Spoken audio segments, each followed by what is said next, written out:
95 साली जेव्हा शिवसेना आणि भारतीय जनता पक्षाचं सरकार आलं, मनोहर जोशी मुख्यमंत्री होते, गोपीनाथ मुंडे उपमुख्यमंत्री होते आणि मी स्वतः साक्षी आहे त्या गोष्टीला. दोघेही घरी भेटायला नेहमी येत जात होते शिवसेना प्रमुखांना.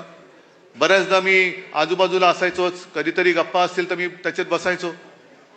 पण निवडून आल्यानंतर, शपथ घेतल्यानंतर जेव्हा ते पहिल्या प्रथम मातोश्रीत आले, तेव्हा बाळासाहेबांनी त्यांना सगळ्या दोघांनी सांगितलं होतं, बाळासाहेब जोशींना पंत म्हणायचे आणि गोपीनाथजींना ते अरे तुरे म्हणायचे. आणि माझ्यासमोर सांगितलं, पंत तुम्ही मुख्यमंत्री आहात, गोपीनाथ तू उपमुख्यमंत्री आहेस, तुम्ही राज्याचे मुख्यमंत्री आणि उपमुख्यमंत्री झालात, आपल्या विरुद्ध काँग्रेसची लोक आंदोलन करतील, रस्त्यावरती उतरतील, पण त्यांच्यावरती लाठी चालवायची नाही, अजिबात नाही. आहेत, आपण विरोधी पक्षात होतो, आपणही आंदोलनं केली, आज आपण सत्तेत आहोत, ते आंदोलन करतील, पण आपल्या विरोधात आंदोलन जरी केलं तरी त्यांच्यावरती लाठी उगारायची नाही. जरी ती काँग्रेसची असली तरी माझ्या महाराष्ट्राची मुलं आहेत, माझ्या महाराष्ट्राची मुलं आहेत.